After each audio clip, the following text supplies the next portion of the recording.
Welcome to the Ultimate Sacrifice Show, where combat veterans and Gold Star families have a voice. All right, welcome to the next episode of the Ultimate Sacrifice Show. Today we are honored to have Sebastian Junger on our show. Sebastian, thanks so much for coming on, man. My pleasure. Awesome. So for anyone who doesn't know, Sebastian's a journalist and author and a filmmaker. For the veteran community, we all know Sebastian very well, and a lot of us have been following him for a very long time. For me, it's very near and dear to my heart, as I was in the 173rd. Sebastian followed a lot of my brothers around the Korengal Valley for a little over a year deployment. And for anyone who doesn't know these documentaries, the first one's Restrepo, and the second part of it is called the Korengal.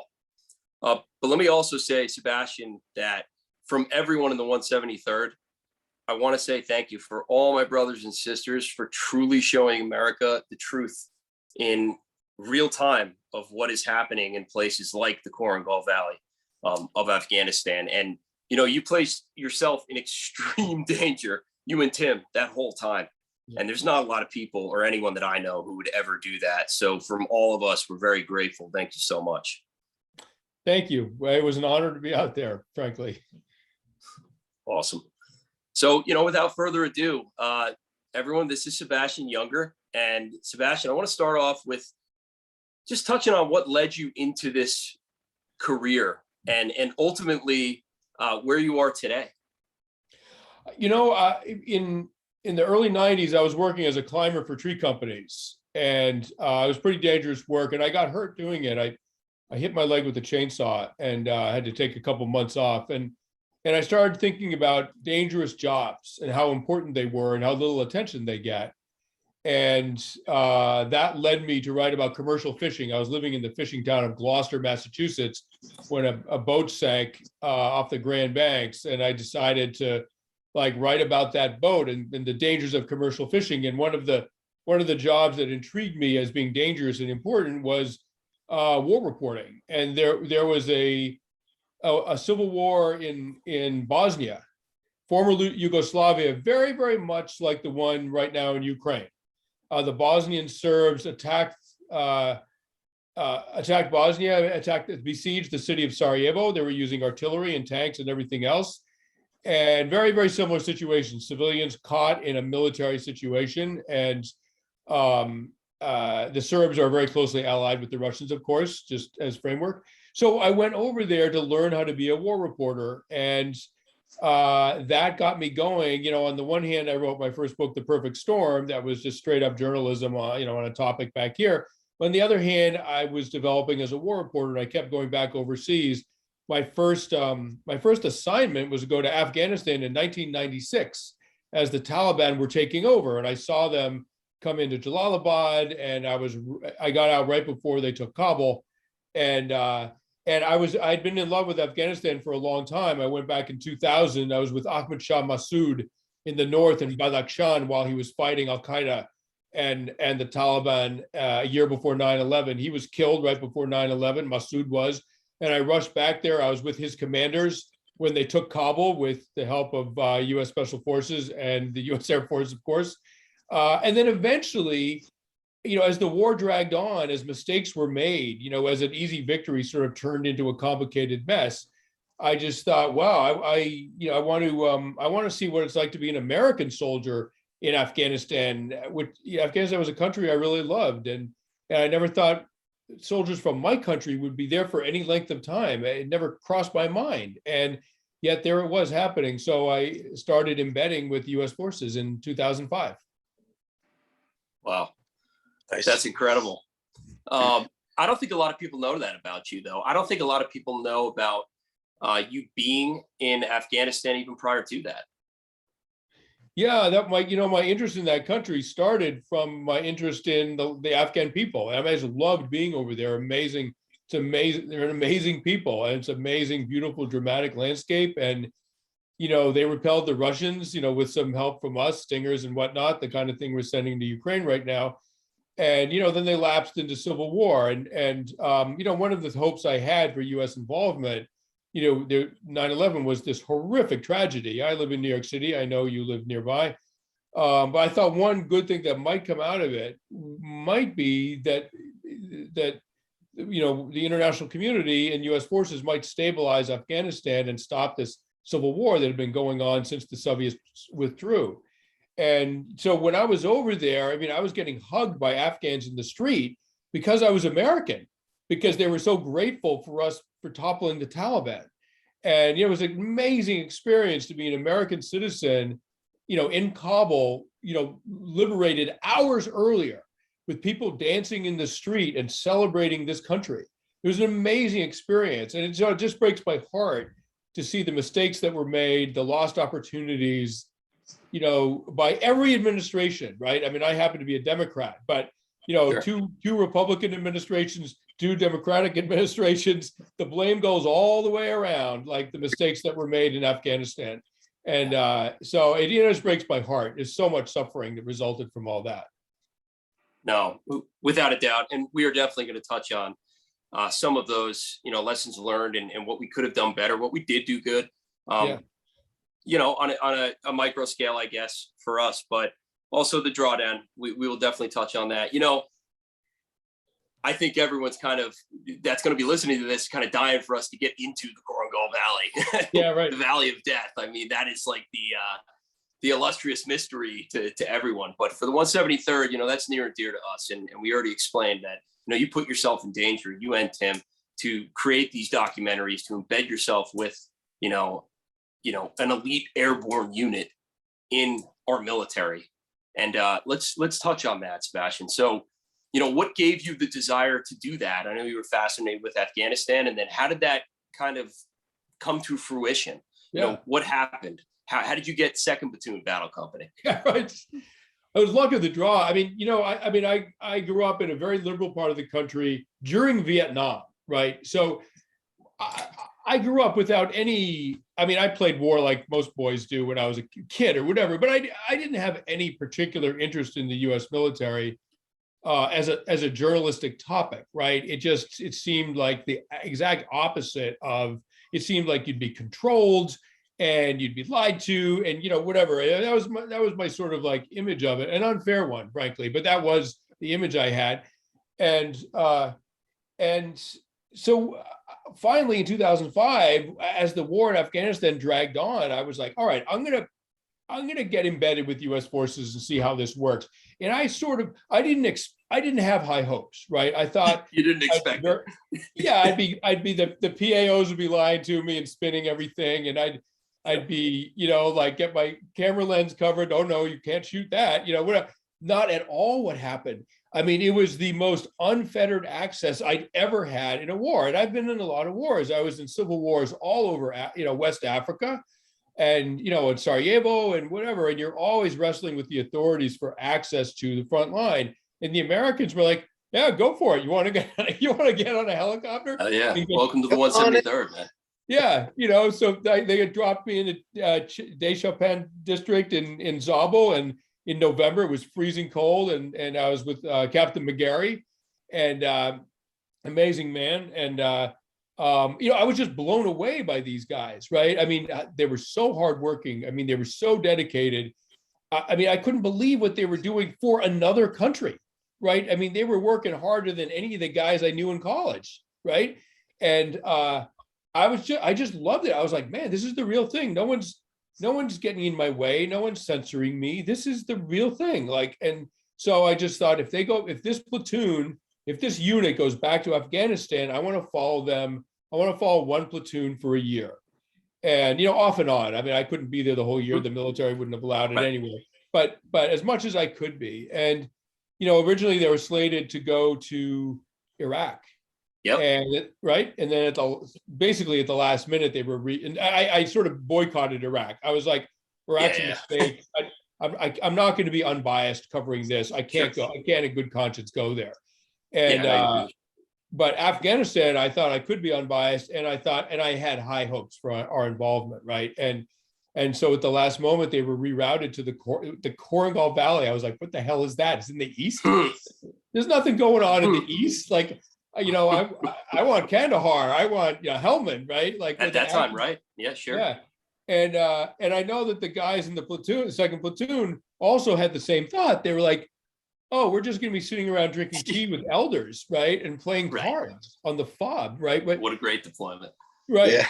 And so I went over there like, okay, this may not be that interesting. We'll see what happens. And the first thing that happens on our first patrol, we get into this crazy firefight. And I was like, oh, this is not what anyone thought, it was going to be. And so, after that, I just sort of fell in love with the topic and with those guys out there and the whole thing. Like, I was like, man, this is really, really interesting. And I realized also, I'm a journalist and I try to be objective. And I realized I was getting so close to the topic that I actually wasn't going to be objective. And I sort of gave that up. And I'm like, all right, I'm going to write something. I'm going to make a film that's from the subjective point of view of an American soldier.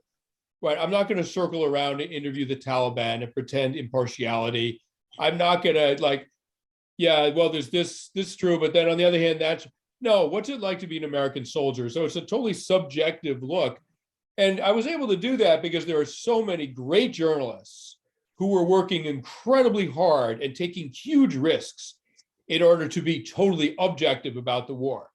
And because there were other journalists doing that, and that context was provided, I felt like it was okay for me to be subjective and provide that piece of the puzzle for the American public to sort of experience. Wow.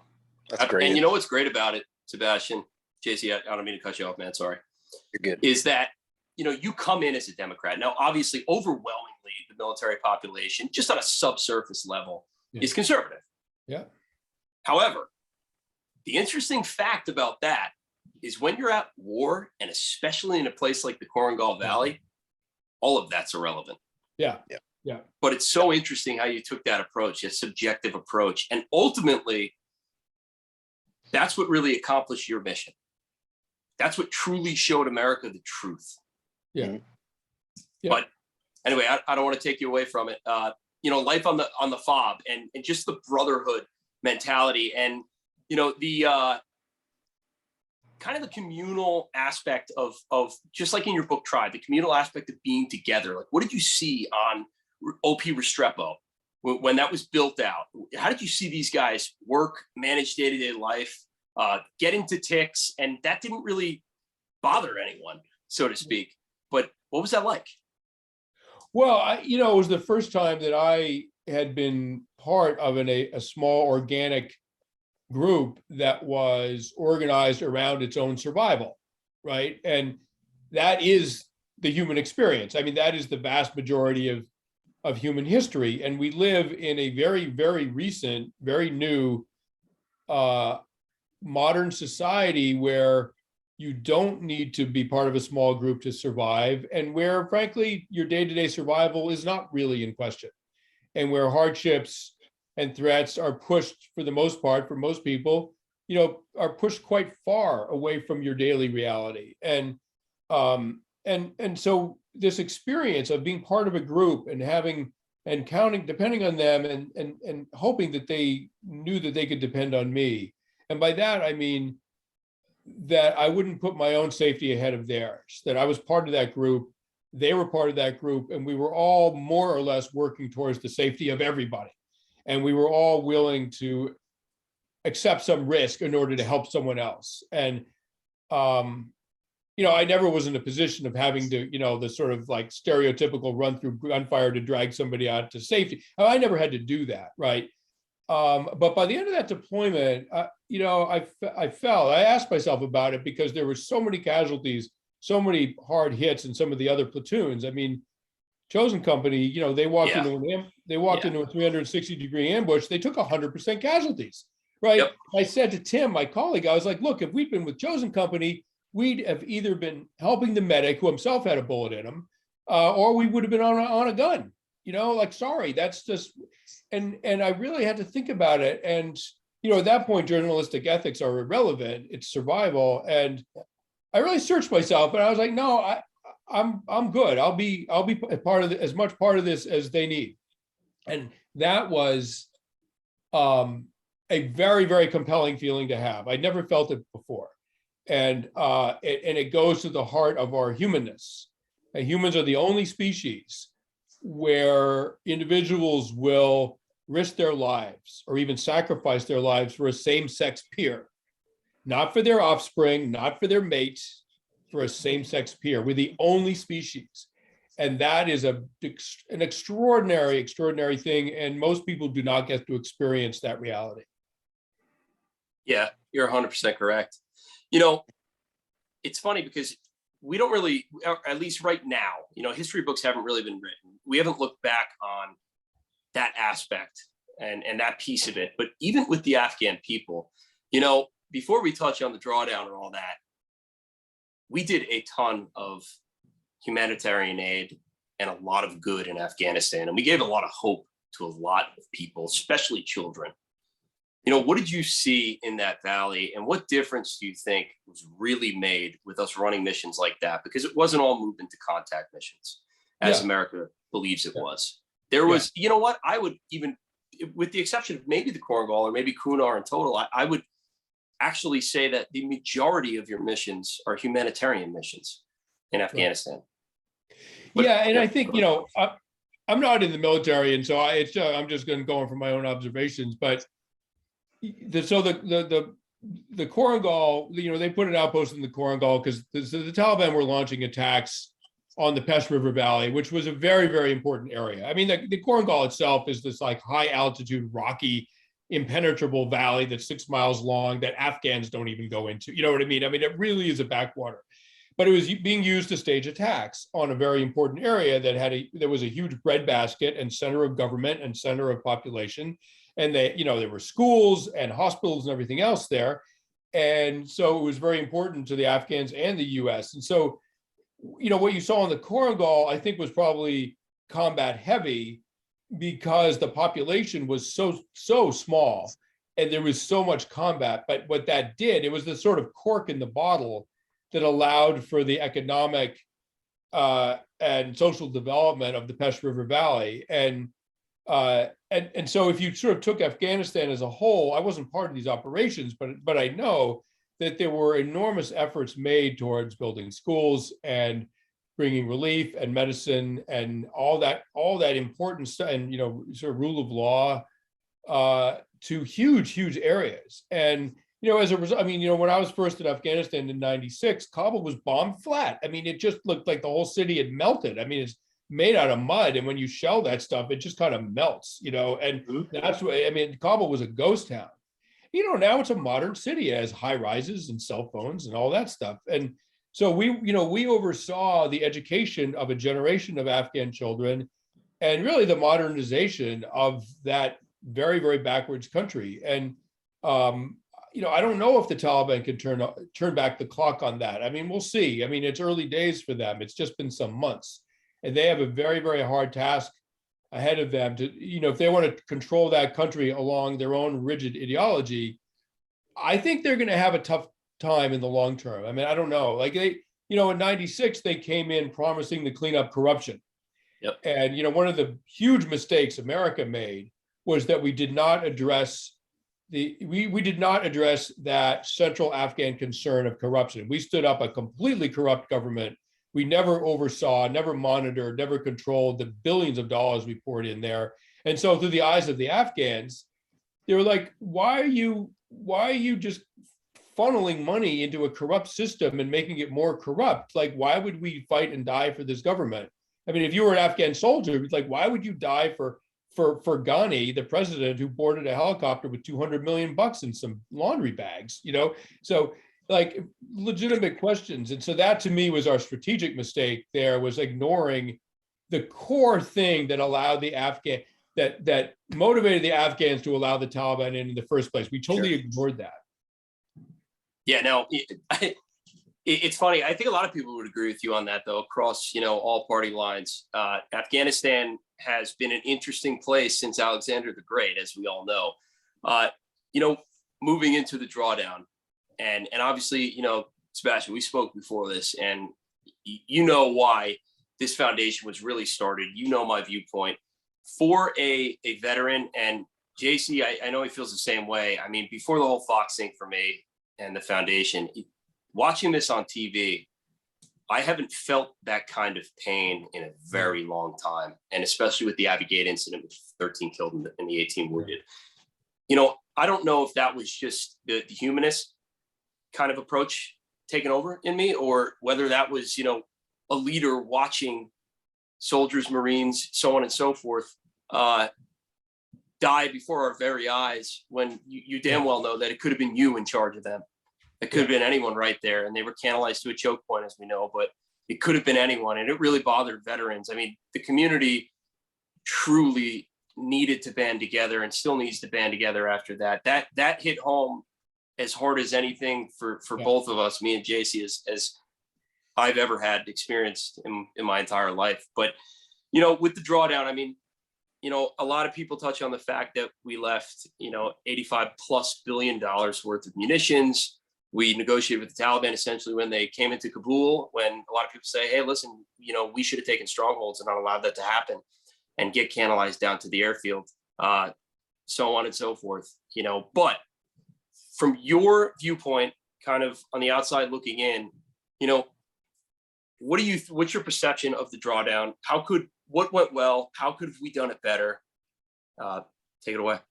Yeah, I mean, I can't speak to military tactics, right? Like I'm not in the military, and I don't know how that stuff works. But the drawdown was an unfortunate consequence of 2 decades of failed policies there, in Afghanistan, and by administrations of both parties. Personally, I think it was more rushed than it had to be, and had we taken some time, maybe it would have been more controlled and less deadly.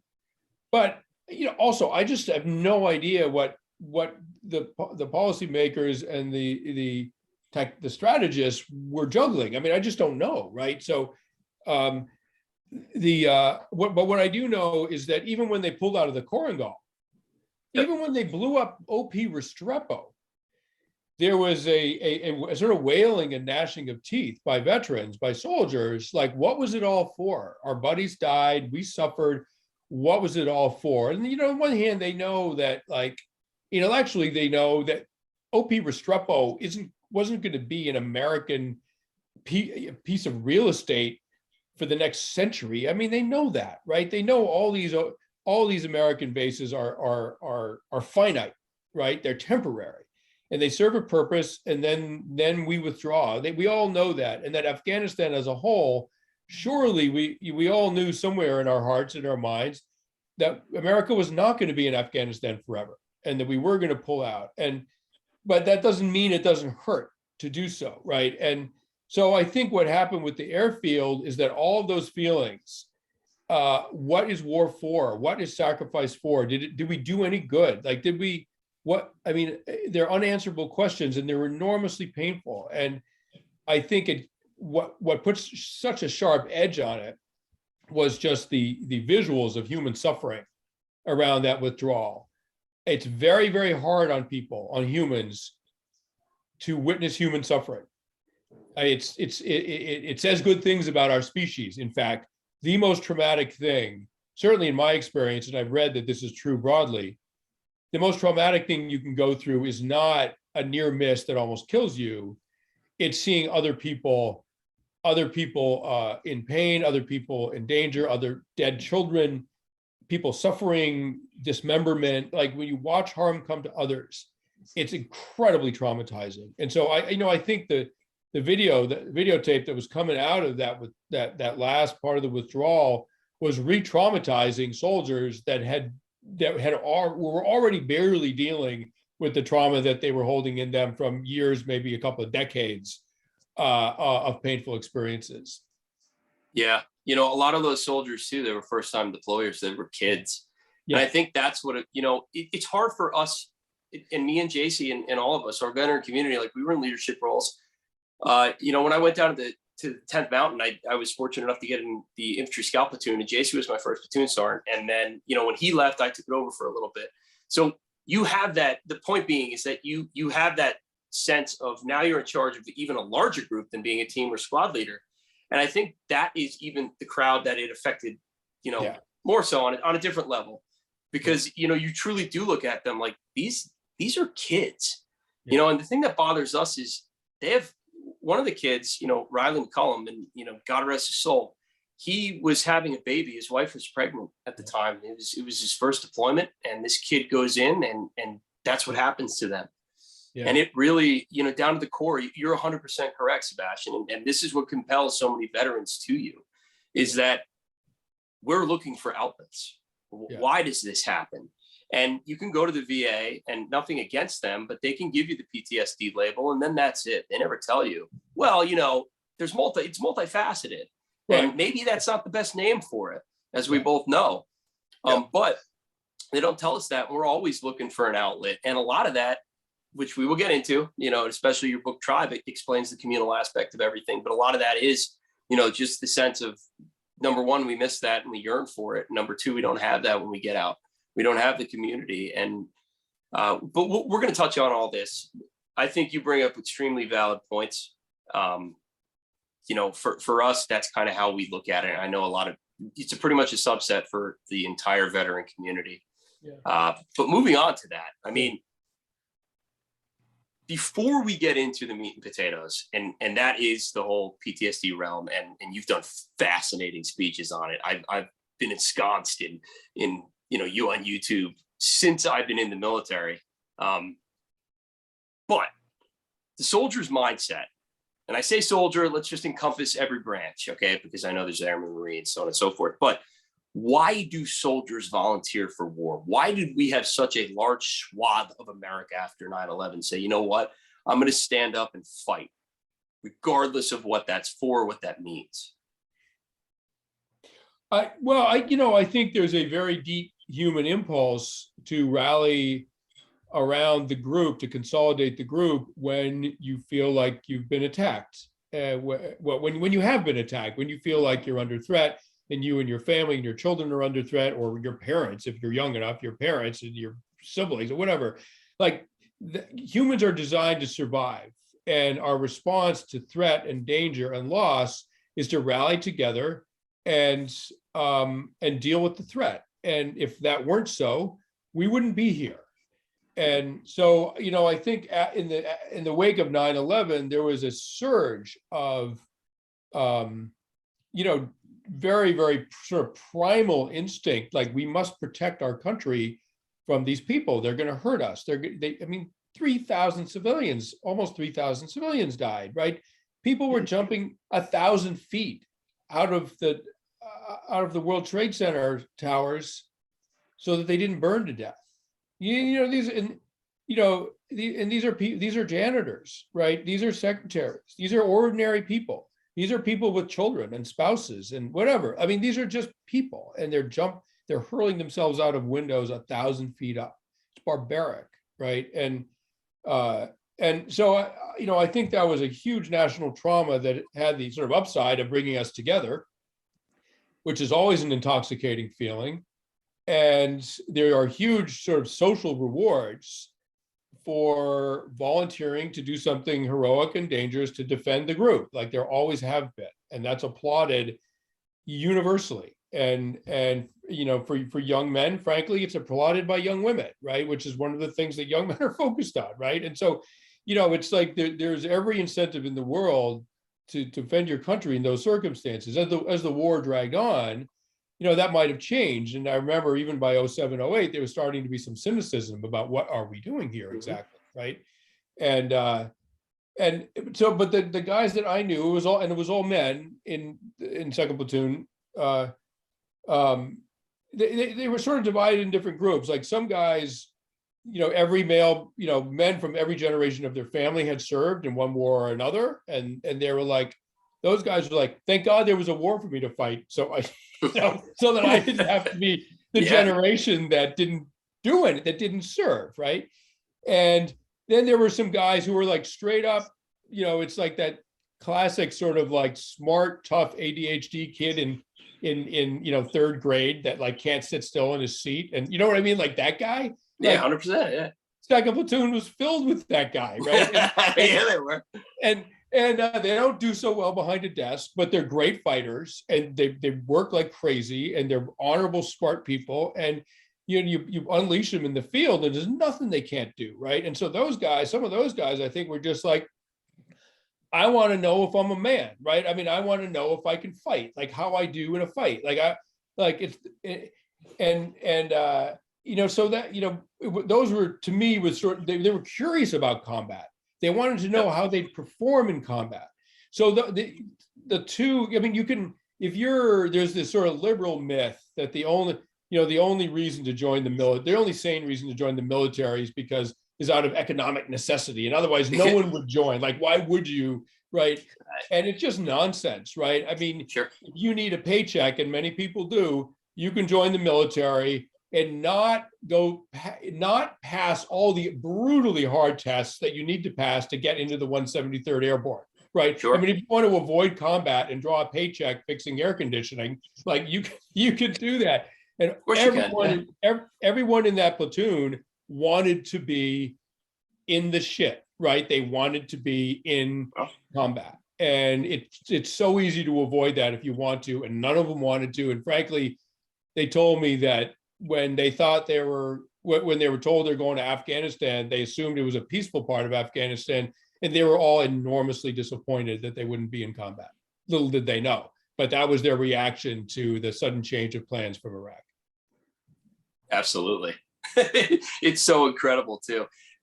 There's so many great one-liners. I remember Steiner, he had a few of them that you put in Restrepo, the documentary, and in the Korengal too. Yeah. But it wasn't only Steiner. His name's escaping me right now. But basically, when they were flying in on the choppers, when we were going in, my brothers, they were like, "Oh my God, we're not prepared for this." Because we were supposed to go to Iraq. Actually, the next deployment too, we were supposed to go to Iraq, and then we ended up going back to RC East. But it's just amazing, and it's so true. And to capture that is unbelievable. But you say it very well, and you say it the best out of any of us for why do we volunteer for war? And it's kind of an apolitical thing when you think about it. And you see, Ukraine and Russia right now, I have an enormous sense of pride. And obviously I'm not from Ukraine, I'm American, but I have pride in watching Ukrainians and seeing how prideful and honorable they are for their nation. And I just wish I hope one day that's ingrained back in America. Yeah. I'm damn proud to be American. I know both of you are, and we should be proud. We live in the best country on this planet, and it's not even close. And we have the best military on this planet, and just those small examples prove that. I mean, what I would say as a sort of anthropologist, I studied anthropology in college, and it's an interesting way to look at things. So, there's two humans sort of toggle back and forth between two motivations, two realities. One is if you focus on yourself and serve yourself, you as an individual will get ahead, right? It makes sense. But your survival comes from the group. And if you're not a good citizen in your group, then you're cast out and you won't survive. And so basically, when the group is not up against a threat, it leaves a lot of space for people to focus on themselves, which is totally adaptive. In evolutionary terms, is completely adaptive, right? I mean, that's how the bow and arrow was invented, and that's how the computer was invented, and whatever. These are people that are really focusing on their thing. But then as soon as the group is under threat, if you keep focusing on yourself, you're a bad actor, right? You're a bad citizen, and you're not needed, you're not wanted. So what humans do is they focus on themselves because there's great benefit there. But then when the group is threatened, they drop all that and they focus on the group until the threat has passed. And so what you have in a modern, powerful, you said it, the greatest military in the world, US citizens are not under direct threat as a matter of course during their daily lives, right? I mean, some people are in high crime neighborhoods or whatever, but generally speaking, from the threats of the world, right? Like America, we're a modern industrialized country with an incredibly high standard of living, police force, fire department, the military, whatever, we're good, right? So what it means is that each individual does not feel compelled to participate in the group very much because the group doesn't need him, right? Mm-hmm. We've outsourced all that survival stuff, right? So we focus on ourselves, which has enormous advantages. but there are real psychological downsides to that. You spend too much time with yourself, you're at risk of depression. I mean, we get our sense of well-being and connectedness from being part of a group. And so the irony is that when the group is under threat, that is often when individuals feel the best because they are being called upon to participate. And when you have to participate, that's when people feel good. I mean, you get oxytocin, right? Which is this feel-good chemical in your brain. You get testosterone, you get all this feel-good stuff going on in your brain. And so the blitz in London or a hurricane or a tornado or 9/11 or whatever. So what's happening in Ukraine is there's this massive threat, right? So the country is rallying and everyone's on this like adrenaline and oxytocin high, which is what we're designed to do, right? Because that's how humans survive. America, thank God, in many ways, is not under threat at the moment. And so we don't need to focus on the group. And as soon as, you said you wished America could be unified like Ukraine, as soon as there was a threat to this country, that's exactly what would be going on here because we're animals, we're social primates, we're humans. That's how we would respond. Well, look back to Revolution War. I mean, we didn't have a choice, right? But we banded together as a country. And it's if you look at it, it's the same as what's going on in Ukraine right now. They're not a military state. They're a huge country. They have a lot of citizens, but at the end of the day, they're not a huge military force like we are here in the United States. Yeah. Listen, I was in Sarajevo during the war, and it was a citizen army that held off the Serbs. And I think we all know generally how awful that conflict was, and so I won't go into the details. But suffice it to say, they were fighting the same kind of fight that the Ukrainians are right now.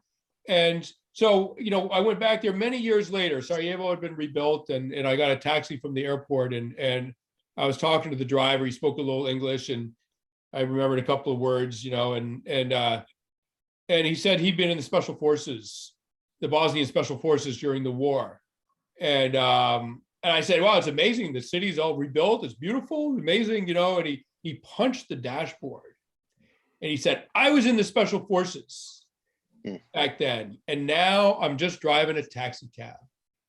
Like, yeah, it's great, and right. I mean, and that's the dilemma of the warrior, right? Yeah. Your best day is your nation's worst day. You know what I mean? Like when you're needed most, there's a tragic reason that you're needed most, right? At that moment. And I think that's a very hard thing for warriors to sort of navigate, is like their best moments were times of great peril for their nation. And no one wants to live like that eternally. But it's hard to come back from that. And he literally punched the dashboard. Yeah, but that's really important on multiple aspects, actually.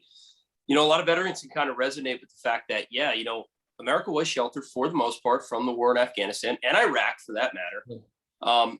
Places like the Korengal and other places in Afghanistan and Iraq, there was heavy combat, and in all different realms of the combat facet.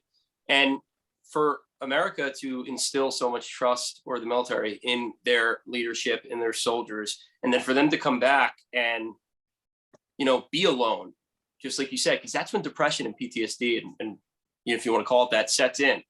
And I know for me, I know for so many people, that's when it happens. But it's also like, you don't want to leave because there's really no one that's like your brothers or your sisters that you were with. There's no tribe anymore.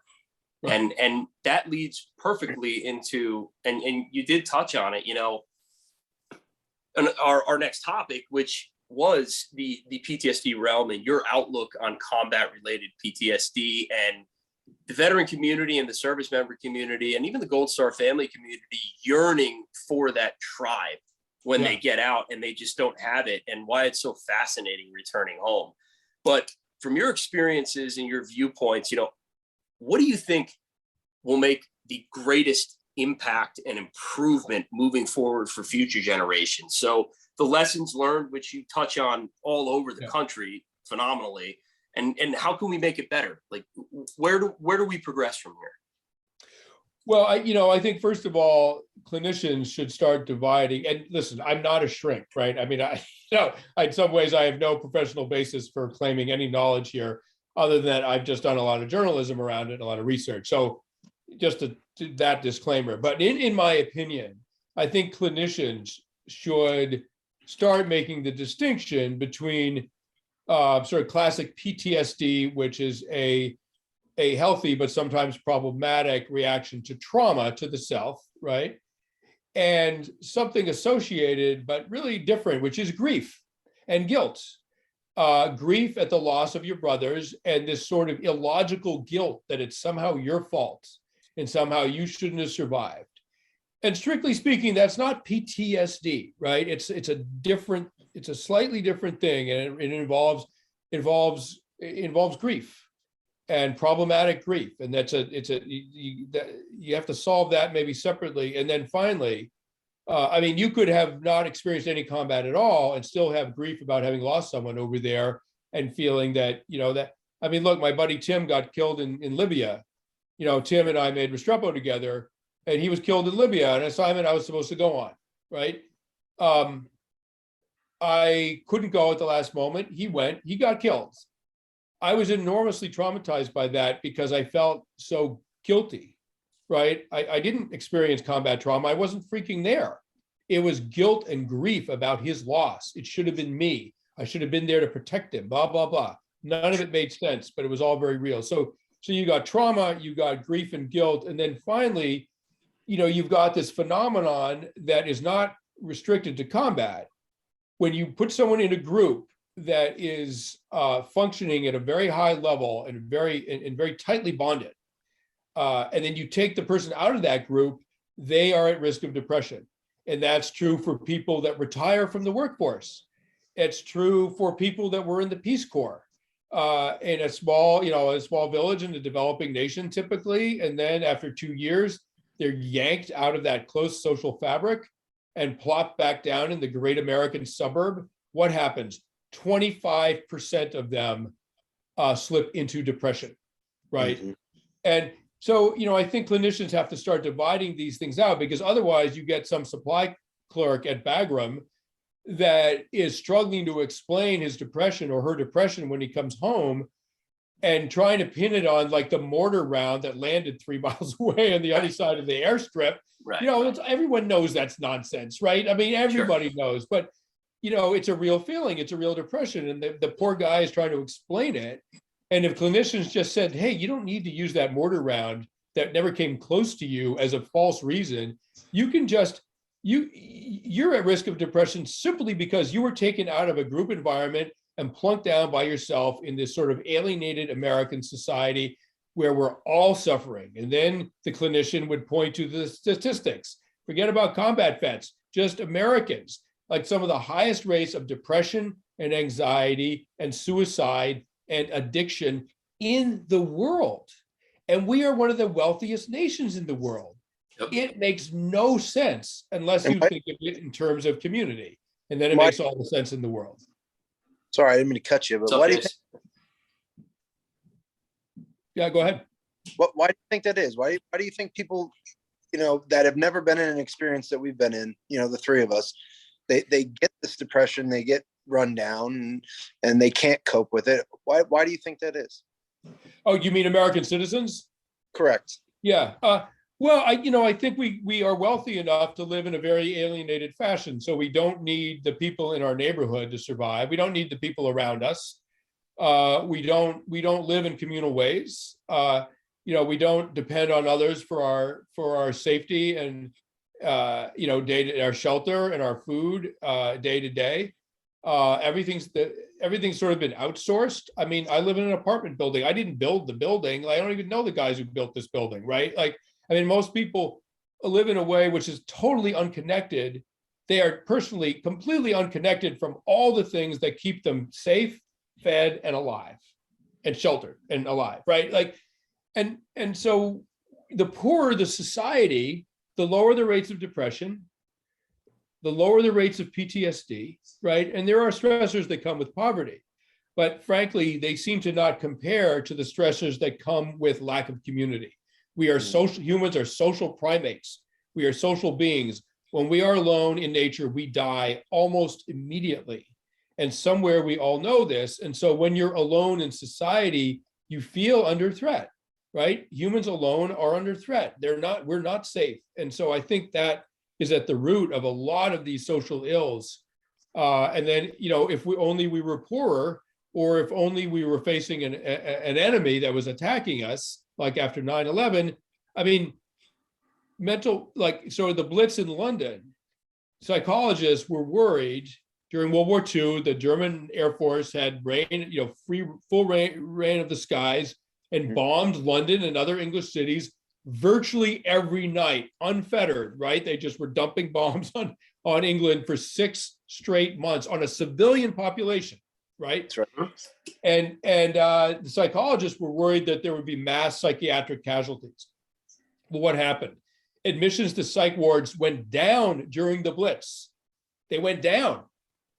And that because people rallied together. When they rallied together, people who were psychologically unstable suddenly felt comforted and reassured by the fact that they were participating in a group endeavor, which was saving London surviving during the Blitz. And then when the bombing stopped, psych casualties went up. Well, that's basically us. Modern society is basically London after the Blitz. There's so many different avenues of approach, so to speak, that veterans can take with this. Now, you said I'm not a clinician, but I speak from being a journalist. But Sebastian, you have the experience, and the great part about it is why veterans are so damn compelled to you, and us both included, is that we looked at everything on a military level. It's like, yeah, you're in a tick, there's mortar rounds, there's IEDs. It's like, well, you expect that, you train for that. But for a civilian to embed himself, number one, get that experience, but also then to have completely a unattached view, for the most part, of what's going on, and to be able to look at it from the macro level, from above, outside of the military, with all PTSD and depression and everything, is vastly important. You're going to look at it in a different avenue than we are. And that's why it's so important. And, you just speaking of this community, and why is that America is, so much more depressed, so much more PTSD ridden, and poor countries aren't. And yeah, your book Tribes really digs into that and is super compelling. But it's also just vastly, it's almost like an irregular thought process. Like when we touch back to, no one wakes up, no one on Restrepo really woke up and they were like, man, I really wish, who are we going to kill today? I really wish I can kill someone. That's not a normal neuron that fires off in your brain thought process. And, just in a nutshell, for you to be able to get on here and touch on the PTSD factor outside of the VA realm is it's breathtaking in my opinion, because we can go sit at the VA and listen to, Western medicine get thrown at us all day. But the fact of the matter is those clinicians and those psychologists are never going to say what you're saying, because it's not in their purview. But this is what veterans need to hear, because this is what's going to help them. Right. Well, thank you. I mean, to be honest, the way I came to this thought was after I came back from the Korengal and that year finished, I got incredibly depressed, and I didn't understand it. I'd never, I'd been in plenty of wars, and I'd been enormously traumatized, right, in other wars that I'd been in, and had very significant PTSD, although I didn't know that's what it was, because it was before 9/11. America wasn't at war. PTSD was not a term that anybody knew. I just thought I was going crazy. Like, I couldn't take the subway in New York City because I'd have panic attacks. I had no idea it was connected to combat, right? Like, I had a panic attack in a ski gondola. I'm not a neurotic person. And all of a sudden, I had a panic disorder. I was just like, damn, age 38, I'm going insane. What a bummer, And so, but what I didn't have was depression. And that got me thinking. I was like, what is it? I must miss something. I just had this sense of missing something, right? And I got mulling that over. And once I was giving an interview, and the question was, why, when soldiers come home, why are they so messed up, right? Yeah. And I was like, what, the question was like, basically, they were in a war sucks. Now they're home. Why aren't they happy? Right. And I was like, the light bulb went off. I was like, they're not messed up. They're struggling when they come home because we're messed up. Like the light bulb literally went on in that moment. I was like, they're coming back to an unhealthy society and they're having a healthy reaction to that unhealthy society, right? That's what's going on. And once I flipped it in my mind, everything suddenly made sense, right? And I started looking at it in anthropological terms. A platoon's 30, 40, 50 people. That's a classic size of a typical hunter-gatherer survival group in our evolutionary past. We're wired to affiliate with a group that size, blah, blah, blah. You put soldiers in a group like that, put them out in a dangerous place for a year, then pull them out. Yeah. All of a sudden it all makes sense. Like, oh my God, it's about community. Of course it is. We're social primates. How could it not be about community? And then, so that was how the sort of genesis of that idea came about. But it was because of my own experience, right? So clinicians are not going out to, OP Restrepo and experiencing combat. If they did, they might have come back with the same insights that I had. But I think they're doing their work stateside. They're not in that situation. So had I not gotten depressed after the deployment, I never would have come to this idea. I needed it to explain my own experience. Wow. Yeah, that's incredible. And it brings me back, to my returning from one of my deployments. It's the same thing. And I didn't know how to verbalize it or even think about it because so many things are happening all at once, trying to reassimilate back into society. I think it's a breath of fresh air that you as a civilian and a journalist are able to get and understand that piece of it and what we go through when we come back. I mean, well, you went through it too. So now, you're part of that whole situation. It's just, it's an amazing thought process to trap onto that. And, after my second deployment is when I read your book, Tribe, and it helped me understand more so about being in that community and then being ripped away from that community. Yeah. I think. Yeah. I'm glad it helped. Thank you. That's, as a journalist, that means the world to me that can work that way. Awesome. Sebastian, you help a lot more people than you can ever imagine. And I'm sure you're world renowned. I'm sure there's people that reach out all the time and are like, oh, you're the best. But honestly, there's not many chances for people to get you face to face. And just on a small level that we are right now, you're truly helping, even if you help just us two, but you're going to help more people. That's a huge impact. And you need to know that personally. There's not a lot of people who are going to tell you that face to face, but you are helping people tremendously. And you're giving someone a different viewpoint of why do people always say I'm so messed up? Like this just isn't true, but they can't really rationalize it in their head because they don't know. They simply don't know. Right. And you've been seeing this for years. And the people that watch this are going to be like, holy shit. Like that makes perfect sense. That's so true. But it's just fascinating, man. Thank you for saying that. 100%. 100%. I really hope, and we'll talk offline. I hope in the future as we grow, we can grow kind of with you and you can grow with us. And we can bring you to events and some of these large scale events. Maybe there's a couple thousand veterans and Gold Star families at it. And you can get up there and talk. I mean, you're overwhelmingly interesting and you're a wealth of knowledge. Regardless, you didn't have to be in the military, man. You did experience it and you saw it firsthand. Yeah. And that means the world to us to have someone like you on our side, on the outside, who can really rationalize it and get the words out a lot better than we can. Thank you very much. Thank you. I'm 100%. It's an honor to be in this role. Our pleasure. As we wrap it up, I think the whole world wants to know what's the future hold for Sebastian Junger. What does it look like? What are you diving into, man? Freedom was the last book.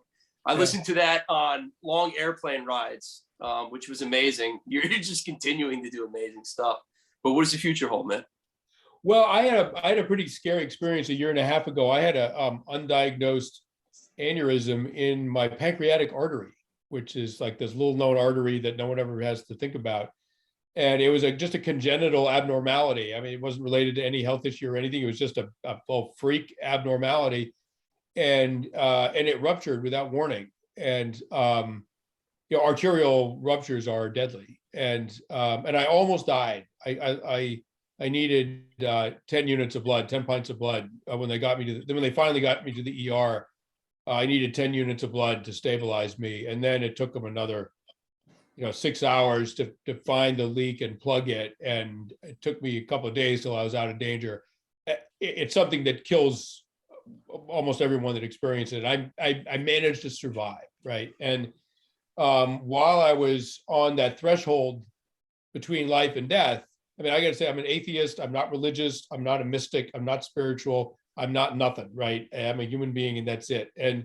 But while I was on that threshold, still conscious enough to talk to the doctor, he was cutting my neck open to put a line into my jugular to start pumping blood into me.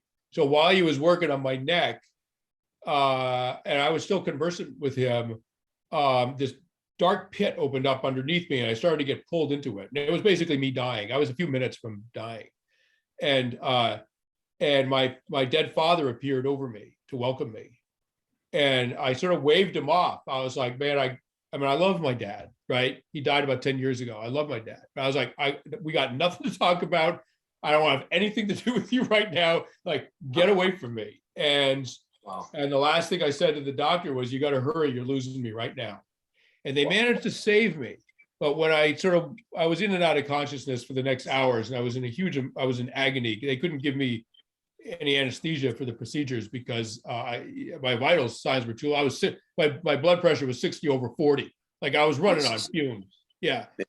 And but when I sort of woke up in the ICU the next morning, the nurse said, "Wow, you almost died yesterday. In fact, no one can believe you're alive." And I had no idea. I had no idea that I'd almost died, but I suddenly remembered encountering my father.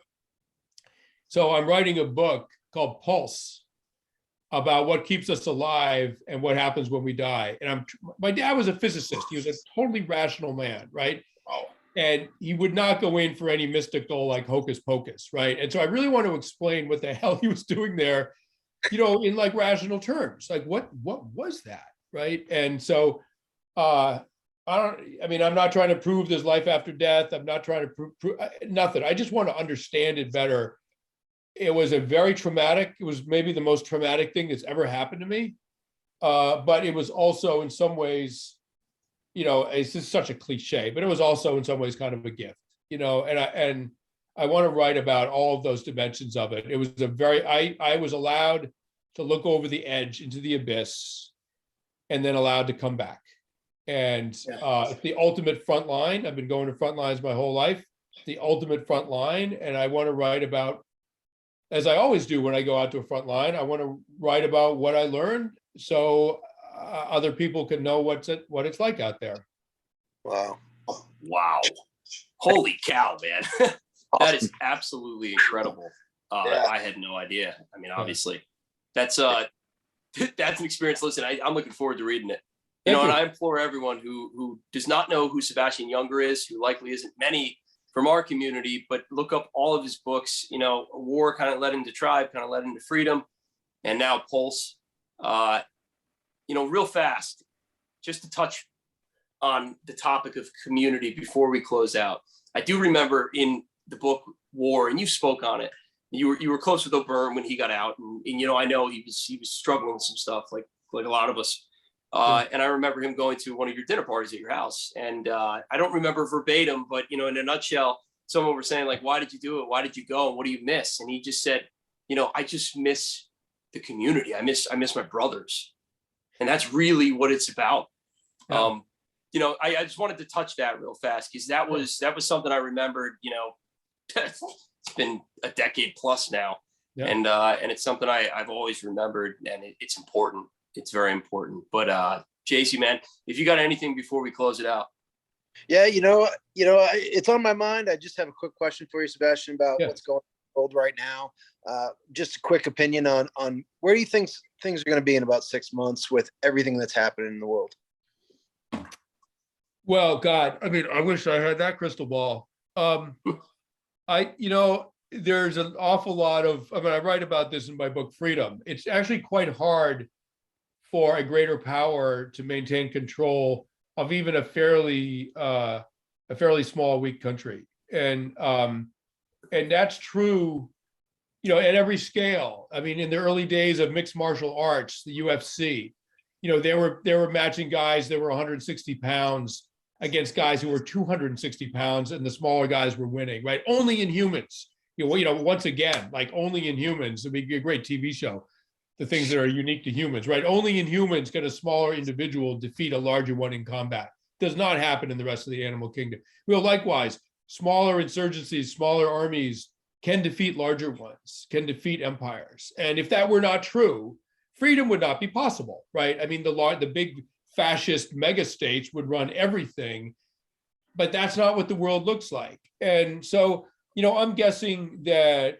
Putin, who's clearly willing to pulverize anything that he can't defeat, will pulverize his way into Kiev.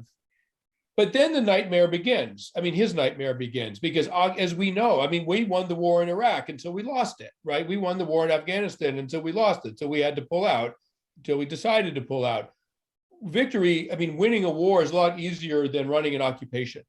Yeah. And that, you know, that grinds you down, right? And so, you know, what's going to happen, I think, is that eventually he's going to take control in some sense of Ukraine. But what's going to begin is an incredibly costly occupation, costly politically, morally, economically, militarily, on every, and eventually I think he'll have to pull back. I mean, I don't know. But I don't see another outcome for him. You know, like George Bush with Baghdad, I think he pictured, you know, a pretty easy victory, and then lots of jubilant people who sort of welcomed him, you know, liberating them from something. I mean, I think that's really what he pictured. Yeah. Ironically, that's what we actually got in Kabul. I mean, that is what happened in Kabul. And Bush sort of ignored it and went on to Baghdad, where it didn't happen. I think Putin really had that fantasy of being the liberator of Ukrainians. And I think he's clearly shocked that that wasn't the reaction. I don't think he has a plan B. And I think it's going to be a long, brutal, come to, you know, Jesus moment for him. That's, you know, it might take 5 years, but I think eventually he's going to have to pull back out. Yeah. Wow. It's great perspective, man. Just listening to your insights. It's amazing. The way that you think and the way that you calculate and understand things. And I really appreciate it. Thank you. Thank you very 100%. Much. Yeah. Yeah. The whole community appreciates it. And as we wrap it up, just thank you so much for coming on. And I really, truly hope that, you know, number one, you'll come on again in the future, but number two, with our foundation, as we grow, like I said, we can have you at some of our events, or, you know, figure out where the future is going to go, because you make an impact in our community, and we greatly appreciate it. And whether people tell you or not, man, and it's weird, but I tell all my brothers, we love you. Thank you. We do. Yeah, we do. Thank you so much. Trust me, all of us.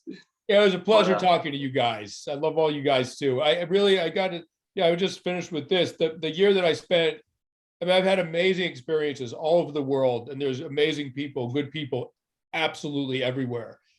But really, in some ways, the high point of my professional career, my experience as a journalist, was that year I spent with you guys in the Korangal. It was absolutely profound and extraordinary, and I would be a different person without it. So my gratitude to you guys, enormous gratitude to you guys as well. Awesome. Thanks, Sebastian. Yeah. So everyone, thanks for tuning into the Ultimate Sacrifice Show. That was Sebastian Junger, and we will see you next episode.